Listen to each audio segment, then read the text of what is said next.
To begin our Roman murder in society topic, we're going to learn about where Rome came from. And the story of the foundation of Rome is a really interesting blend of both myth and history, and I'm sure you will already be familiar with at least some of the story. The key questions for you to make notes on in your workbook are: number 1, where did the Romans believe they came from? Number 2, who were Romulus and Remus, and how did they spend their childhood?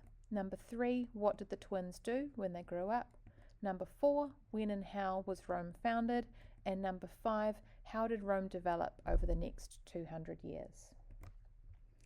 So let's start back at the beginning. According to Roman mythology, the city's origins can be traced all the way back to the very famous Trojan War and the legendary Trojan hero Aeneas. After the fall of Troy, which we reckon took place around 1250 BC, Aeneas and his followers embarked on a long journey across the Mediterranean Sea, and they eventually settled in Italy, where they made a new home for themselves. And so this Trojan lineage, passed down through generations of kings in Alba Longa, led to the birth of the twins Romulus and Remus. So they were sons of the Vestal Virgin and princess of Alba Longa, Rhea Silvia, who claimed to be impregnated by the god Mars. But Amulius, who was the uncle of Rhea Silvia and the king of Alba Longa, was worried about the twins threatening his rule, and he ordered that they be killed. Instead, they were abandoned in a basket on the banks of the Tiber River, but luckily fate intervened. So they were found and raised by a she-wolf, which has become a symbol of Rome that is still in use today. The twins were later discovered by a shepherd named Faustulus, and he raised them as his own children. But as they got older, Romulus and Remus learned of their true heritage, and they decided to go and reclaim their rightful place. So now, young men, the brothers Romulus and Remus led a rebellion against Amulius, and they restored his brother, their grandfather Numitor, to the throne. And then after that, they decided they wanted to establish a city of their own. So they decided that they would make this city near the site where they had been found by the she-wolf when they were babies.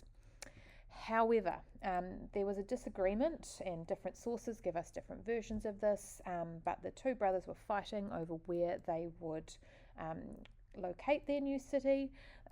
This ended in a very tragic confrontation, and famously Romulus killed his brother Remus in a fit of rage. And so the foundation of Rome has this very important theme of fratricide, or brother murdering brother. And so the Romans and we will date the story back to 753 BC. So Romulus was now the sole founder of the city. He named it after himself, and he established Rome on the Palatine Hill. And this is one of the 7 hills of Rome. Now, to populate it, to fill it up with people, he offered refuge to exiles and fugitives. But these were all men. There was a shortage of women. And so there was this quite scandalous act where Romulus invited a neighbouring tribe called the Sabines to a festival, but this was all a front. He abducted their women, and this sparked a war between the Romans and the Sabines. The women intervened. They came in the middle of the battle and stopped their fathers and husbands from fighting, which ultimately led to a peace treaty and the merging of these two communities under the joint rule of their two kings, Romulus and the Sabine king Titus Tatius. Later on, after Tatius died, Romulus was the sole ruler of Rome, and it grew under his rule, but he died in a quite obscure way. The stories aren't entirely clear, and many believe that he was transformed into a god.